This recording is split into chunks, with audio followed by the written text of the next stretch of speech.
사랑하는 교우 여러분께 귀하신 주님의 이름으로 문안합니다. 지난 한 주간 주의 은혜 가운데 다들 평안하셨습니까? 4월도 이렇게 또 번쩍번쩍 지나갑니다. 예전에는 목련꽃 피는 4월이었는데요. 4월의 노래 기억나시잖아요. 목련꽃 그늘 아래서. 근데 목련은 3월에 다 져버렸고 이제 연산홍도 거의 다 져갑니다. 좋은 봄의 시간이 흐르고 있는데 여러분들은 어떻게 이 봄철을 누리고 계시는지요? 하루하루가 때때로는 염려와 근심이 없는 순간은 없겠지만 그래도 그 하루하루를 하나님이 내게 허락하신 복된 시간이라 생각하시고 날마다 감사하면서 그렇게 살아내시기를 소망합니다. 감사의 마음을 잃지 않는 것, 그것이 신앙인의 가장 근본이 아닐까 저는 생각합니다. 그 감사의 마음을 담아서 하나님의 은혜를 또 생각하는 마음을 담아서 우리 함께 경배 찬송 부르면서 하나님께 예배합니다. 찬송가 23장 만입이 내게 있으면 그 입 다 가지고 오늘 1절과 3절 함께 찬송하실까요? 만입이 내게 있으면 그 입 다 가지고 내 구주 주시는 종을 늘 찬송하겠네. 내 주의 귀한 이름이 날 위로하시고 이 귀의 음악 같으니 참 희락되도다.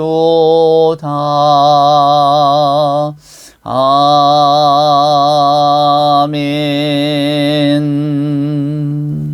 사도신경으로 우리들의 신앙을 고백합니다. 전능하사 천지를 만드신 하나님 아버지를 내가 믿사오며 그 외아들 우리 주 예수 그리스도를 믿사오니 이는 성령으로 잉태하사 동정녀 마리아에게 나시고 본디오 빌라도에게 고난을 받으사 십자가에 못 박혀 죽으시고 장사한 지 사흘 만에 죽은 자 가운데서 다시 살아나시며 하늘에 오르사 전능하신 하나님 우편에 앉아 계시다가 저리로서 산자와 죽은 자를 심판하러 오시리라. 성령을 믿사오며 거룩한 공예와 성도가 서로 교통하는 것과 죄를 사하여 주시는 것과 몸이 다시 사는 것과 영원히 사는 것을 믿사옵나이다. 아멘. 오늘 우리가 함께 읽을 성시는 교동문 87번입니다. 요한계시록 마지막 장에 있는 말씀 성시교도 갑시다. 교동문 87번. 또 내가 새 하늘과 새 땅을 보니 처음 하늘과 처음 땅이 없어졌고 바다도 다시 있지 않더라. 또 내가 보매 거룩한 성 새 예루살렘이 하나님께로부터 하늘에서 내려오니 그 준비한 것이 신부가 남편을 위하여 단장한 것 같더라. 내가 들으니 보좌에서 큰 음성이 나서 이르되 보라 하나님의 장막이 사람들과 함께 있음에 하나님이 그들과 함께 계시리니 그들은 하나님의 백성이 되고 하나님은 친히 그들과 함께 계셔서 모든 눈물을 그 눈에서 닦아주시니 다시는 사망이 없고 애통하는 것이나 곡하는 것이나 아픈 것이 다시 있지 아니하리니 처음 것들이 다 지나갔음이로라. 보좌에 앉으신 이가 이르시되 보라 내가 만물을 새롭게 하노라. 아멘. 오늘 예배 찬송은 찬송가 300장을 한번 같이 찬송합시다. 내 마음이 낙심되며 근심에 눌릴 때 주께서 내게 오사 위로해 주시네. 1절로 3절 오늘 여러분과 함께 나눌 설교 말씀을 지난 주간에 준비하면서 이 찬송 참 많이 들었네요. 정말 유튜브에 보니까 이 참 그 아름다운 목소리로 또 우리들의 영혼을 이렇게 맑게 씻기는 것 같은 그런 찬양을 부르시는 분들이 많더라고요. 이 300장 찬송. 그래서 한번 오늘 예배가 마치면 꼭 이 300장 찬송 한번 찾아서 들어보시기를 바랍니다. 자, 1절과 3절 함께 찬송합시다. 내 마음이 낙심되며 근심에 눌릴 때 주께서 내게 오사 위로해 주시네. 가는 길 캄캄하고 괴로움 많으나 주께서 함께하며 내 짐을 지시네. 그 은혜가 내게 족하네. 그 은혜가 족하네. 이 괴로운 세상 지날 때 그 은혜가 족하네. 번민이 가득 차고 눈물이 흐를 때 주께서 곁에 오사 위로해 주시네. 환난이 닥쳐와서 어려움 당할 때 주님의 능력 입어 원수를 이기네. 그 은혜가 내게 족하네. 그 은혜가 족하네. 이 괴로운 세상 지날 때 그 은혜가 족하네. 아멘. 기도하겠습니다. 아버지 하나님, 감사합니다. 지난 한 주간도 사랑과 은총으로 저희들을 돌봐 주시니 하나님 감사합니다.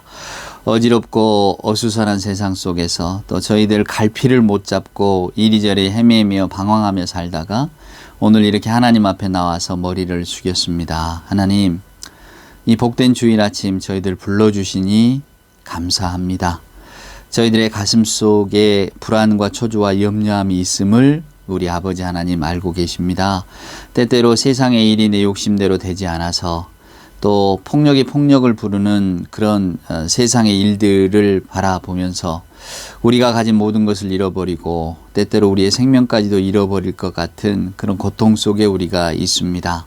가난한 사람은 늘 가난한 것 같고 고통받는 사람은 항상 고통 중에 있는 것 같은 그런 답답함이 저희들에게는 있습니다. 하오나 하나님, 오늘 저희들로 하여금 세상에 대한 원망과 불평과 근심과 염려보다는 하나님이 함께 하신다고 하는 임마누엘, 그 약속을 믿고 담대함으로 이 어두움을 이겨내는 우리가 될 수 있도록 하나님 도와주시옵소서.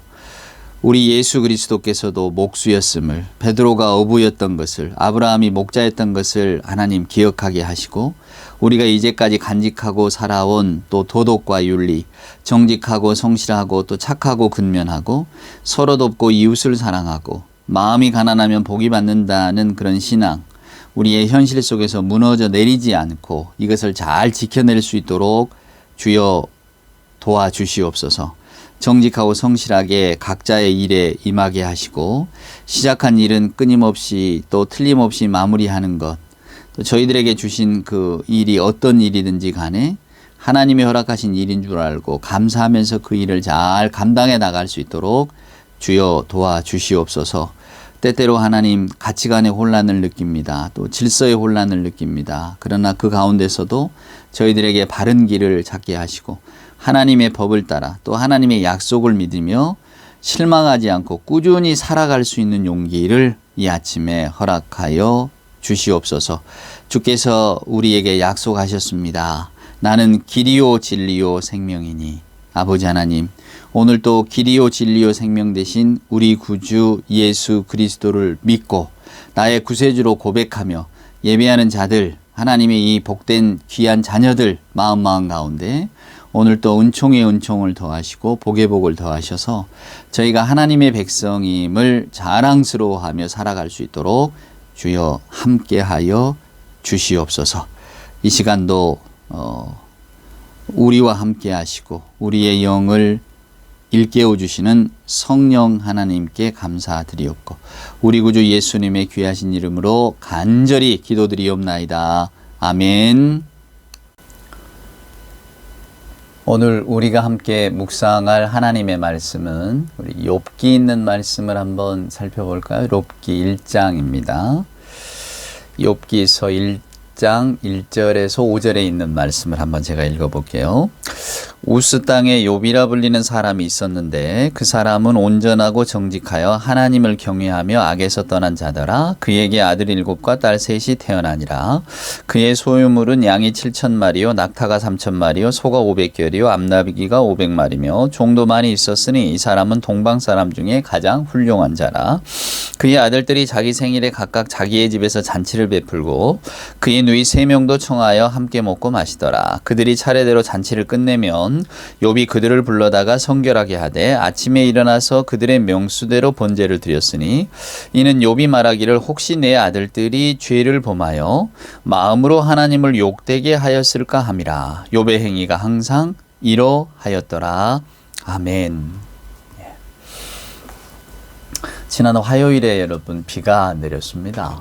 그 비를 이렇게 보면서 저는 문득 그 시인 윤동주, 서시로 유명한 윤동주 시인을 여러분 아시죠? 그이가 쓴 시 가운데 쉽게 쓰여진 시라는 게 있습니다. 창밖엔 밤비가 속살거려 육첩방은 남의 나라. 인생은 살기 어렵다는데 시가 이렇게 쉽게 쓰여지는 건 부끄러운 일이다. 뭐 이렇게 쭉 이어지는 시가 있어요. 창밖엔 밤비가 속살거려 육첩방은 남의 나라. 비 보니까 이 시 구절이 생각이 나더라고요. 육첩방은 다다미 방입니다. 이게 윤동주 시인이 1942년에 유학을 갔다가 이제 43년에 붙들려서 그다음에 이제 45년에 죽습니다. 3년형을 선고받고 이제 일본 감옥에 있다가 이제 2년 만에 우리가 뭐 이렇게 뭐 생체 실험을 당했다 뭐 이런 이야기도 많이 있습니다만은 하여간 뭐 인생은 살기 어렵다는데 시가 이렇게 쉽게 쓰여지는 것은 부끄러운 일이다. 이 시를 쓰고 얼마 안 돼서 1년도 채 안 돼서 일제에게 붙들리고 또 결국은 감옥에서 이렇게 생명을 잃은 어쩌면 비극적인 시인이죠.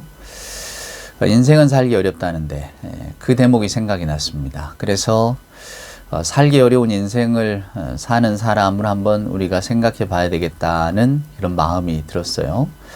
욥의 이야기를 오늘 여러분과 해보려고 합니다. 마침 인생은 살기 어렵다는데 이런 이야기를 또 읽으니까 전에 제가 함께 그 신앙생활하던 교우 가운데 그 아들이 명문대학을 다녔어요. 이름을 대면 알만한 명문대학을 다녔는데 이 아들이 알코올 중독이 걸렸습니다.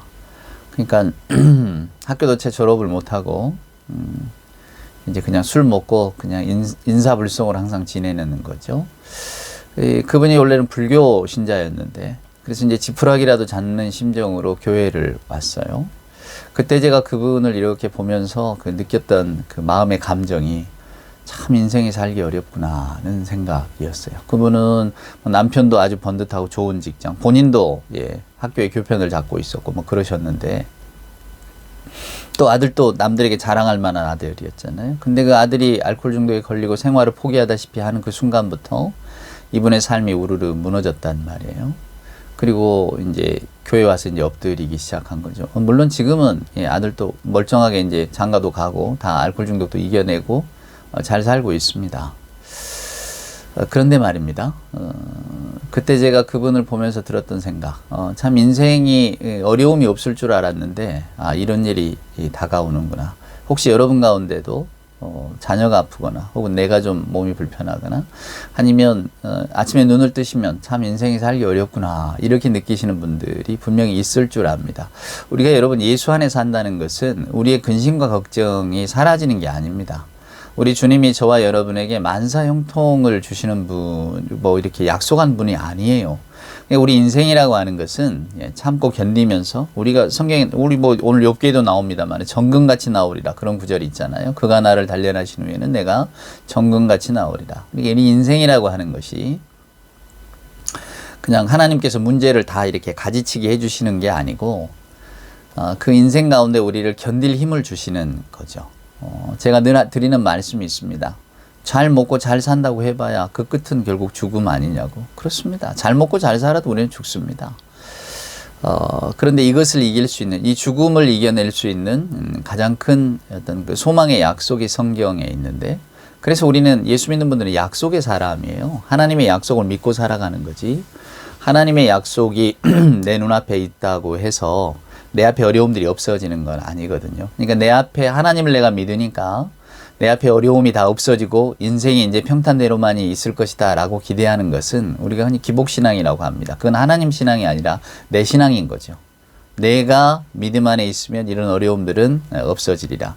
물론 우리는 그런 기대를 갖습니다. 인생이 특별히 살기 어려울 때 지푸라기라도 잡는 심정으로 내가 어디 의지할 때가 있었으면 좋겠다 이렇게 생각하고 우리는 신앙에 입문하는 경우가 많아요. 근데 그렇다고 해서 우리 문제는 당장에 신앙에 들어와서 기도하면서 또 극적인 도우심으로 우리는 알 수 없는 거니까요. 하나님께서 우리를 어떻게 도우시고 어떻게 붙드시는지, 하여간 우리가 하나님의 은혜 안에 있다는 것을 느끼는 순간부터 이제 우리 눈앞에 어려움이 때때로는 사라지기도 하고, 그럼 그 아예 없어지느냐면 그렇지 않습니다. 또 다른 인생의 문제들은 우리에게 다가오기 마련인 거죠. 그렇죠, 여러분? 그래서 신앙이라고 하는 것은 이제 끊임없는 고민과 숙제 가운데 있는 겁니다. 내가 하나님을 믿는다는 게 뭔가? 내가 정말로 예수 그리스도가 내 구세주가 된다는 것은 어떤 의미인가? 내가 이 세상에서 잘 먹고 잘 사는 것이 내 신앙의 목표라면 여러분 구세주가 있을 필요가 없잖아요. 왜 예수께서 우리를 구원하셔야 됩니까? 내가 지금 잘 먹고 잘 살고 있는데. 그렇죠? 그러니까 한번 깊이 이 신앙의 본질에 대해서 오늘은 저는 여러분과 함께 고민을 해보려고 합니다. 이 욥이라고 하는 사람, 특별히 저는 오늘 욥의 5절에 마음이 갔어요. 욥이 아들들을 위해서 항상 번제를 드렸다고 하잖아요. 이건 욥의 불안입니다. 욥은 지금 여러분 인생의 정점에 있는 사람이에요. 다 가진 사람이다 그 말입니다. 내가 이제 더 나에게 있어서 어떤 행복의 요건을 찾을 수 있을까라고 할 정도로 가장 인생의 정점에 오른 사람입니다. 한번 이 말씀을 보세요. 자, 욥이라고 하는 사람이 있었답니다. 그렇죠? 근데 여기 보면 1절에 아주 묘한 장치가 나와요. 우스 땅에라고 하는 게 있습니다. 우스 땅에. 그럼 우스가 어딜까? 우리 다 궁금하잖아요. 이스라엘의 어딜까? 아니면 뭔가 유명한 도시일까? 아쉽게도 우스가 어디인지 정확하게 아는 사람은 아무도 없습니다. 더군다나 이 욥이라고 하는 사람도 말입니다, 여러분. 이게 참 이 장치가 아주 묘한데 욥이라고 하는 사람이 이스라엘 사람이 아닙니다. 에돔 사람이에요. 에돔 사람. 에서의 후손. 그래서 그 탈무드, 여러분 탈무드 아시죠? 탈무드에는 이제 미드라시라고 하는 책이 또 있는데 그 탈무드 안에 속한 그 미드라시 책에 보면 이 욥에 대한 이야기가 나옵니다. 에서의 손자였다 그래요. 에서의 손자. 성경은 말하지 않으니까 우리는 모릅니다. 근데 중요한 것은 욥은 지금 정통 이스라엘 사람들이 보기에는 이방인입니다. 우스 땅이 어딘지도 몰라요. 욥은 정통 이스라엘 사람도 아닙니다. 히브리 민족이 아니라는 뜻이죠. 여러분 놀랍지 않습니까? 우리는 구약 성경 이스라엘 사람들이 얼마나 자기 민족, 그 이스라엘인이라고 하는 히브리 사람이라고 하는 정체성을 귀하게 생각하는지 우리는 너무나 잘 알고 있습니다. 바울도 여러분 나는 히브리인 중에 히브리인이요 막 이런 이야기를 하잖아요. 그러니까 그만큼 전통, 그 다음에 그 혈육, 내가 속한 어떤 민족, 이 개념이 강한 때인데 이 구약 성경에 욥이라고 하는 사람이 들어와 있단 말입니다. 근데 이 사람은 이방인이에요. 에돔 사람이다 그 말입니다. 그러니까 오늘 저나 여러분에게 욥기가 들려주는 이야기는 그냥 낯설기 그지없어요. 우스 땅 어딘지도 몰라요.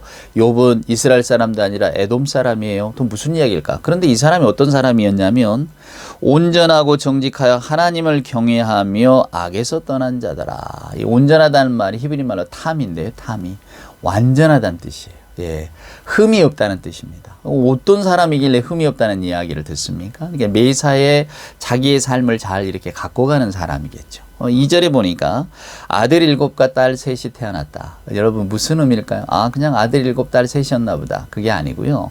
옛적 고대 사람들은 아들 7, 딸 3을 황금 비율이라고 생각했대요. 그러니까 황금 조합인 거죠. 그러니까 어떤 사람이 가장 큰 복을 받았다고 했을 때 그에게는 아들이 7이 있고 딸이 3이 있습니다. 라고 하는 말이 그의 어떤 행복의 조건을 이렇게 딱 끼워 맞추는 하나의 퍼즐 같은 것이었대요.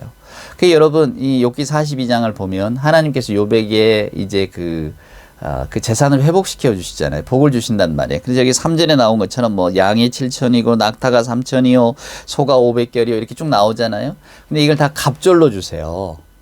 그러니까 재산을 배로 주신단 말입니다. 근데 아들 7, 딸 3은 변하지 않아요. 갑절의 복을 주시려면 아들도 14을 만들고 딸도 6을 만드셔야 될 것 같은데 그렇지 않습니다. 아들 7, 딸 3. 예, 그 말은 아들 7, 딸 3의 어떤 그 의미 자체가 이 사람은 완전한 복을 받은 사람이다. 예, 그런 뜻이었기 때문에 아들들과 딸들의 숫자는 변하지가 않는 거예요. 이제 제가 무슨 이야기를 하려고 하는지 아시겠죠? 오늘 이 욥이라고 하는 것은 그래서 이 욥기의 이야기는 이게 굉장히 깊은 그러니까 중의적인 뜻을 함축하고 있다 그 말입니다. 오늘 욥이 저나 여러분에게 들려주는 이야기가 단지 무슨 옛날 이야기 혹은 무슨 위인전처럼 옛날에 욥이라고 하는 사람이 있었는데 온전하고 순전하고 악에서 떠난 자였고 하나님을 잘 경외하는 사람이었다. 근데 고난을 당했지만 하나님의 은혜로 또 욥은 신앙을 잘 지켜서 고난을 당했지만 하나님께서 그에게 복의 복을 더하여 주셨다. 그러니까 우리도 어떤 고난이 오든지 잘 참고 견디고 하나님을 잘 믿고 있으면 하나님께서 복의 복을 더해 주신다. 이렇게 읽는 이야기가 아니라는 뜻입니다. 예, 그것은 정말로 어린아이들 성경 읽는 방식이고요.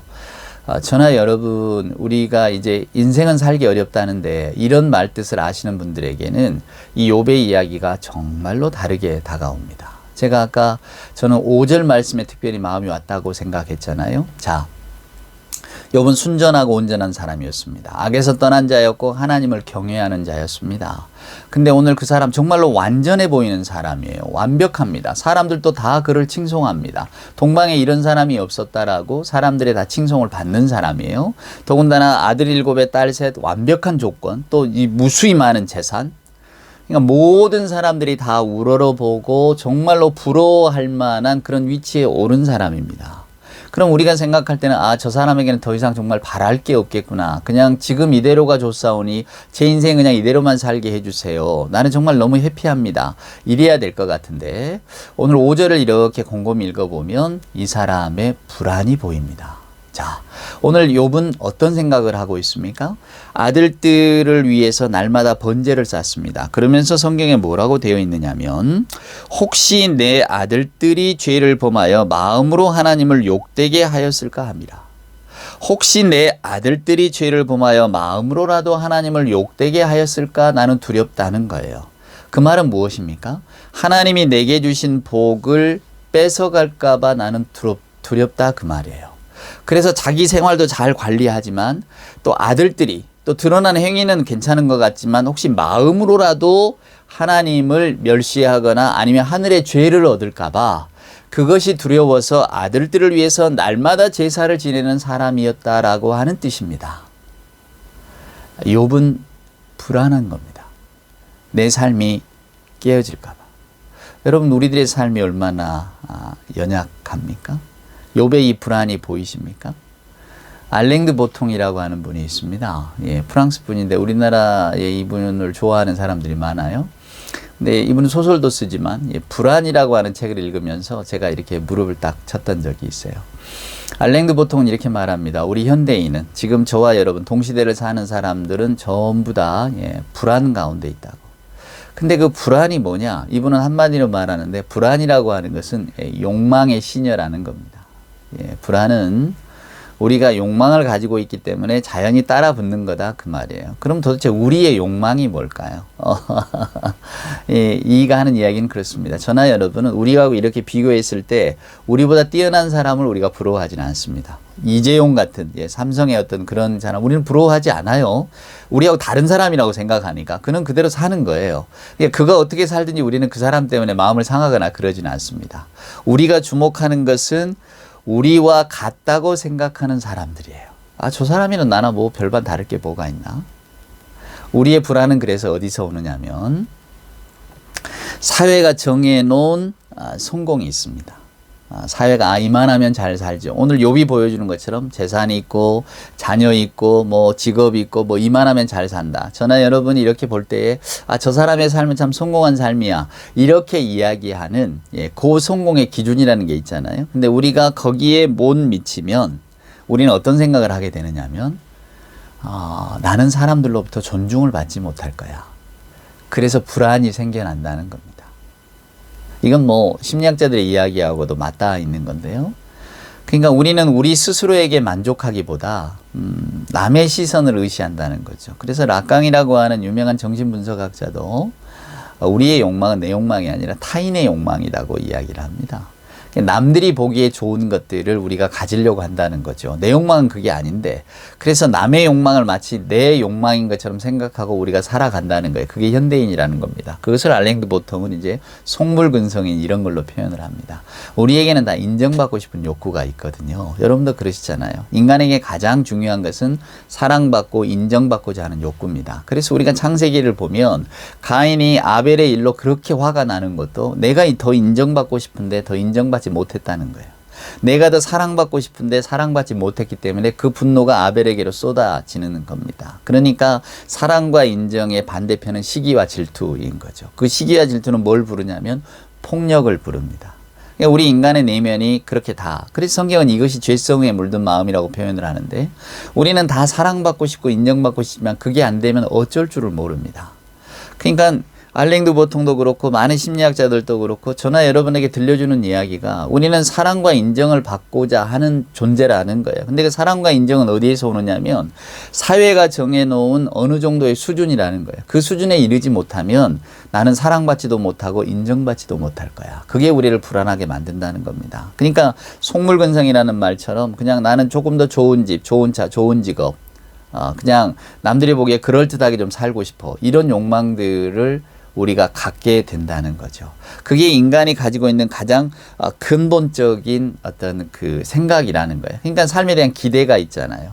그래서 우리는 능력을 얻으려고 합니다. 그래서 능력이 있어야 돼. 어려서부터 경쟁하면서 이겨야 돼. 그렇게 살려고 하죠. 근데 저는 오늘 욥의 이야기를 보면서 그런 생각이 들었습니다. 윤동주의 시를 이야기했지만 인생은 살기 어려운 거예요. 그래서 인생은 그만큼 불확실한 겁니다. 오늘 이 욥의 불안은 여러분 뭐였을까?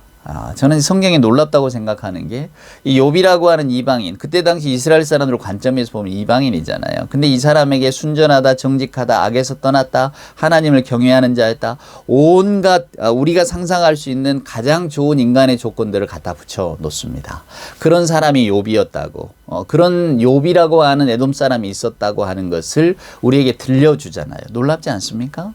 우리는 그냥 하나님이 이스라엘 사람들 중심으로 구원의 역사를 펼쳐 오셨다고 생각을 하는데, 그리고 성경을 읽어보면 계속해서 이스라엘 사람들의 그 자부심, 정체성이 드러나고 있는데, 근데 성경은 오히려 룻 같은 이방인이라든가, 예, 그렇죠? 예, 이런 이방인들의 이야기, 오늘 욥 같은 이야기들도 우리에게 딱 펼쳐 놓는단 말이에요. 하나님의 세계에는 이게 가림막이 없구나. 근데 우리가 자꾸 그런 거를 만들었구나. 유대인들도 그걸 만들었기 때문에 예수께서 그걸 깨트리라고 그렇게 많이 논쟁을 하셨구나 라고 하는 것을 우리는 알게 됩니다. 그러니까 이 욥기가 얼마나 장대하고 또 아주 그 장쾌한 드라마인지 몰라요. 근데 오늘 이 욥이 또한 우리에게 들려주는 이야기, 제가 오늘 여기에 집중하는 건데, 인간의 불안에 대한 이야기입니다. 인간은, 욥은 그는 아주 정상에 오른 사람이었어요. 인생이 더 이상 바랄 게 없는 사람이었는데 오늘 그의 불안이 어디에서 찾아듭니까? 혹시나 하나님께서 내게 주신 이 복을 뺏어가면 어떡하나. 복이라고 하는 것이 예전에는 다 하늘이 주는 것, 하나님이 주신 거라고 생각했기 때문에 주신 분도 하나님, 뺏어가는 분도 하나님. 그러니까 나는 하나님을 그러면 어떻게 해야 되느냐? 하나님은 은혜를 주시는 분이기도 하지만 하나님은 나를 파멸시키기도 하시는 분인 줄 알고 있기 때문에 하나님에 대한 근본적인 두려움을 가지고 있는 거예요. 그렇죠? 오늘 뭐 제가 더 길게는 말씀을 못 드립니다만 계속해서 하여간 욥기는 시간 나는 대로 읽으려고 합니다. 이제 사단이 하나님께 와서 묻습니다. 욥이 까닭 없이 하나님을 경외하겠느냐고. 중요한 단어가 이 까닭 없습니다, 여러분. 사단은 하나님께 항변을 합니다. 당신이 복을 주시니까 욥이 하나님을 사랑하는 겁니다. 이렇게 이야기하고 시비를 거는 거거든요. 근데 성경은 뭐라고 말합니까? 성경은 하나님이 까닭 없이 우리를 사랑하셨다고 분명히 말합니다. 그러니까 욥은 거기에 대한 저항이기도 해요. 놀라운 책입니다. 그래서 욥에게 하나님이 복을 주시고 또 욥이 잘했기 때문에 복을 주시고 또 잘못하면 복을 뺏어가신다. 이게 옛날 사람들의 생각이고 그들의 하나님관입니다. 근데 성경은 우리 하나님은 그런 존재가 아니라고 하는 것을 우리에게 들려주고 있죠. 까닭 없이 우리에게 은혜와 사랑을 베푸시는 분입니다. 그러니까 우리가 이걸 깨달으면 이 근본적인 불안에서 벗어날 수가 있어요. 여러분 세익스피어 아시죠? 영국이 나온 세계적인 대문호입니다. 근데 세익스피어 작품 가운데 유명한 것은 희극보다는 비극이에요, 여러분. 그렇죠? 뭐 햄릿이니 리어왕이니 맥베스니 오델로니 하는 이런 비극들 말입니다. 근데 여러분 아십니까? 이 그 세익스피어 인생 자체가 세익스피어는 53살에 그 사망을 했는데 그 인생을 이렇게 보면 그렇게 평탄한 인생은 아니었어요. 물론 당시에도 인정을 받고 그가 사랑을 받기는 했지만 그렇다고 해서 그의 삶이 우리가 생각하는 것처럼 편안했느냐 그런 건 아니었습니다. 햄릿에게는 어린 아들이 있었는데 일찍 죽어요.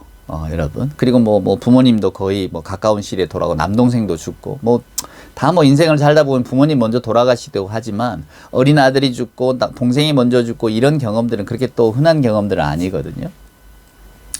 근데 그 죽은 어린 아들 이름이 뭐였는지 아십니까? 햄릿이었어요.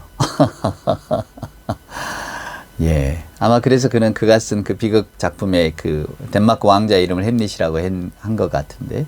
그래서 그의 인생이 좀 슬펐기 때문에 하여간 이 슬픈 이야기가 좀 많은 것 같아요. 인생을 아는 사람이죠.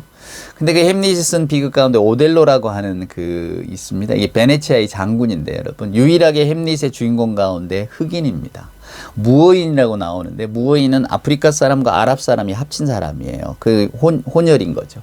그냥 딱 봐도 아주 새까만 건 아니지만 흑인이고 또 아랍 사람처럼 머리도 곱슬곱슬하니까 그러니까 유럽인들이 볼 때에는 낯선 사람이죠. 그러니까 또 그 오델로는 그 전에 노예 출신이거든요. 근데 하여간 지략도 뛰어나고 무용도 뛰어나서 이제 베네치아를 구하는 장군이 됩니다. 그래서 데스데모나라고 하는 그 귀족의 딸과도 결혼하고 그러는데요. 근데 이 오델로에게는 여러분 마음에 불안이 있습니다.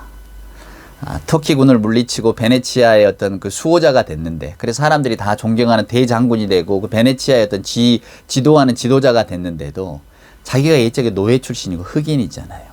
그리고 그 아내하고 결혼하려고 그랬을 때 그 아버지가 반대를 했거든요. 그래서 데리고 도망가기도 하고 막 그랬었는데 그게 약점인 겁니다. 불안한 거예요. 내 출신 성분. 그래서 그 밑에 있는 부관이 그 불안함, 그 시기 질투, 그 불안함을 자극해서 결국은 당신의 아내가 실은 다른 부하 장군, 그 백인의 부하 장군과 뭐 정을 통하고 있다, 뭐 이렇게 거짓말을 해서 결국은 그 분노 때문에 부인을 죽이고 그 내가 오해했구나 그 생각이 드니까 또 자기도 죽고 뭐 이런 것. 그래서 비극으로 끝나거든요. 그러니까 인생의 어떤 그 뭐랄까 처연함을 보여주는 거예요. 근데 그 오델로를 보면 사람들이 볼 때는 위대한 장군이잖아요. 지략도 뛰어나고 사람들이 다 사랑하고 존경하는 뭐 베네치아를 구했으니까 베네치아 사람들은 다 구세주처럼 생각하는 사람 아닙니까? 근데 그가 가진 불안이 있는 거예요. 그 불안을 건드리니까 꼼짝없이 파멸하고 마는 겁니다. 저는 오늘 욥을 보면서 우리에게 있는 불안을 봅니다. 여러분도 인생을 사실 때 종종 불안해지시죠? 그 불안함은 뭡니까? 지금 내가 가지고 있는 것이 없어질까 봐. 지금 내 삶을 지탱하고 있는 것이 사라질까 봐 우리는 두렵습니다. 여러분. 근데 여러분, 우리가 가지고 있는 것들은 언젠가는 다 사라지게 됩니다. 젊음도 사라지고, 그렇죠, 여러분? 우리가 이렇게 뭐 좋아했던 것들도 다 퇴색되어지는 것, 이런 것들을 우리가 느끼지 않습니까? 근데 우리는 이런 것들이 없어질까봐 굉장히 불안한 삶을 살아요. 또 사회적으로 내가 인정받지 못하고 살까봐 불안해지고 종종 내 미래를 생각하면 불안해지고 내가 늙으면 어떡하나, 내 노후는 어떡하나, 내 앞날은 어떡하나 온통 이런 불안을 불러들이고 삽니다. 근데 그 불안의 근원이 뭐냐면 결국은 나란 말이에요. 내 인생이 어떻게 될까봐. 내가 지금 누리고 있는 것을 빼앗기게 될까봐. 오늘 이 5절을 보세요. 욥은 완벽한 사람이었어요. 완전한 사람이었습니다. 근데 오늘 그의 마음에 불안이 있습니다. 여러분 왜 그럴까요? 이게 인간이 가진 한계일까요? 저는 이렇게 생각합니다. 욥은 자기가 완전하고 사람들로부터 칭송을 들으면 들을수록 자기 불안에 휩싸이는 사람. 그건 왜 그런가 하면 자기의를 가지고 있기 때문입니다. 자기의라고 하는 단어를 여러분 꼭 생각하세요. 예수님 당시에도 바리새인들과 논쟁이 붙었던 이유는 예수님도 바리새인들의 자기의를 가지고 많이들 예수님이 이렇게 꼬집듯이 말씀을 하셨거든요. 자기의라고 하는 것은 나는 이만하면 됐지입니다. 오늘 욥을 보세요. 욥은 교만한 사람은 아니에요. 하지만 자기 삶을 자기가 흠없이 하려고 엄청 애를 썼던 사람입니다. 스스로가 자기 인격도 다스렸고 또 자기 자녀들까지도 혹여나 다른 남들에게 폐해를 끼칠까 봐 자기 삶을 완벽하게 통제하며 살아간 사람이에요. 근데 완벽하게 자기 삶을 통제하면 통제할수록 또 자기 수양이 많으면 많을수록 그 사람에게 커지는 것은 뭐냐면 자기의입니다.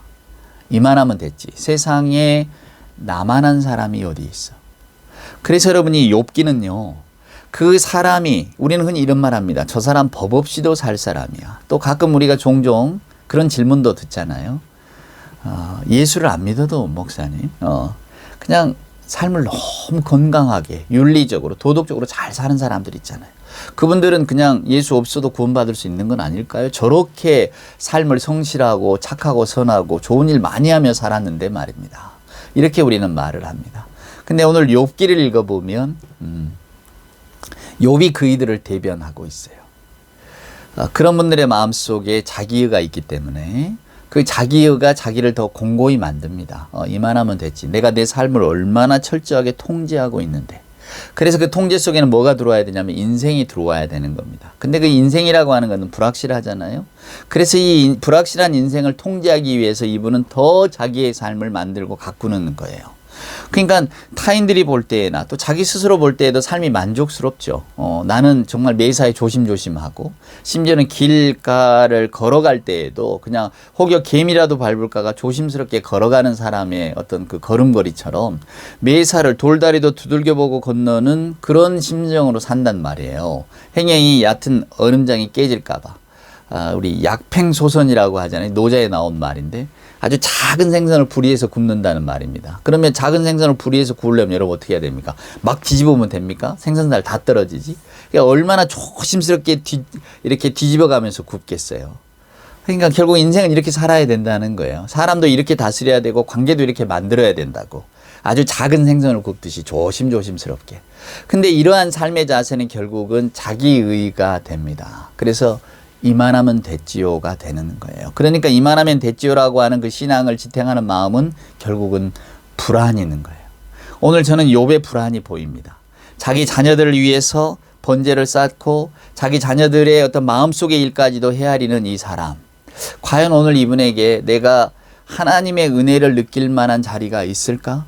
오늘 욥기가 저나 여러분에게 이야기해주고 있는 것은 무엇일까? 인생은 살기 어렵습니다. 우리에게 고난은 없어지지도 않아요. 그러나 욥기는 언제나 우리에게 들려주는 이야기가 뭐냐면 욥의 이야기는 뭐냐면요.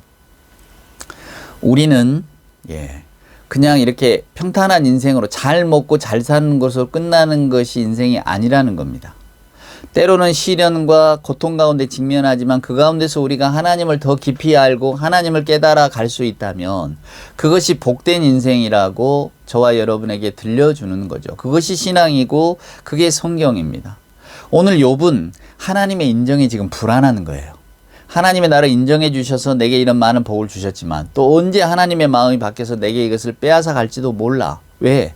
내 인생은 평탄해야 되는데 내 인생은 내가 조정할 수 있어야 되는데 내가 컨트롤하는 인생이 돼야 되는데 자녀들도 내 삶도 내가 눈에 보이고 내가 욕망하는 대로 펼쳐져야 되는데 혹시 이게 내가 원하는 대로 안 흘러가면 어떡하지? 그러니까 불안이 생기는 거예요. 근데 그 불안은 하나님이 내게서 이 복을 뺏어가면 어떡하지? 라고 하는 데서 출발을 하는 겁니다. 결국 결론은 뭐냐면 욥은 하나님을 아직 잘 모르고 있다는 거예요. 오늘 하나님의 은혜라고 하는 것은 여러분 저나 여러분에게 시련도 고통도 고난도 다 뺏어가고 미리 막아주시는 게 하나님이 프로텍트 아예 하나님이 보호자 방어막이 돼서 우리의 삶을 이렇게 보호하시는 것이 하나님 신앙이 아니다 그 말이에요. 오히려 하나님 신앙이라고 하는 것은 자기의를 벗어나게 하고 우리로 하여금 인생이 이만하면 됐지요 라고 하는 것에서 그래서 자기의에 만족하면서 내 인생이 이만하게 평탄한 것은 내가 내 인생을 잘 컨트롤해왔기 때문입니다. 나 성실하게 살았고 주변 사람들에게 선을 베풀며 살았고 하나님께도 내가 정성을 다해서 살아서 이 모든 복을 하나님이 다 내게 주셨습니다. 인생의 재앙은 물리쳐 주시고 저의 삶을 이렇게 보호막처럼 지켜주셨습니다. 그래서 제가 평탄합니다. 이런 신앙을 우리에게 들려주느냐 천만의 말씀입니다. 우리 인생은 어떤 일이 일어날지 우리가 알 수 없지만 그럼에도 불구하고 우리는 늘 하나님과 함께 있다는 겁니다. 욥은 끝까지 하나님을 붙듭니다. 하나님 안에서 해답을 찾습니다. 그리고 그 해답이 주어지게 되는 거죠. 결국 우리가 욥기를 읽으면서 함께 감동해야 될 것, 함께 느껴야 될 것은 하나님이 언제나 우리와 함께 계신다는 사실을 오늘 욥기가 어떻게 저와 여러분에게 들려주느냐 하는 거예요. 오늘 우리는 욥과의 공통점을 발견했습니다. 저는 욥처럼 순전하지도 정직하지도 하나님을 경외하지도 이렇게 많은 재산을 가진 사람도 아닙니다. 욥의 그거에 비하면 아무것도 비교할 게 없는 사람이지만 욥과 동일하게 느끼는 건 하나 있어요. 그게 뭡니까? 욥의 불안입니다. 욥이 불안한 것처럼 저도 불안합니다. 욥이 염려하는 것처럼 저도 염려가 됩니다. 아마 대부분의 여러분도 그러실 겁니다. 내 인생에서 내가 귀하게 생각하는 것이 없어지면 어떡하나? 내가 꼭 붙들고 싶은 것을 내가 소유하지 못하면 어떡하나? 내가 이루고 싶은 것을 내가 이루지 못하면 어떡하나? 또 내가 지금 누리고 있는 것이 사라지면 어떡하나? 우리는 전부 이런 생각을 가지고 삽니다. 그렇죠? 우리가 이 불안에서 자유로울 수가 없어요. 그래서 욥은 이 불안을 이겨보려고 하나님의 눈에 들기 위해서 애를 씁니다. 그러나 욥기는 그것은 전혀 무용한 것이라고 우리에게 들려주고 있는 거죠. 저는 오늘 여러분들에게 인생은 살기 어렵다는 이야기를 하고 싶었어요. 우리의 의도대로 잘 안 되고 또 내가 바라고 소망하는 대로 잘 이루어지지 않잖아요. 근데 그게 인생입니다. 하나님이 여러분에게 벌을 주셔서 하나님이 여러분을 고통스럽게 하시려고 하나님이 여러분의 어떤 낭망을 보고 즐거워하시려고 우리에게 이런 어려운 마치 삶의 지뢰밭 같은 것을 깔아놓는 게 아니시라는 거예요.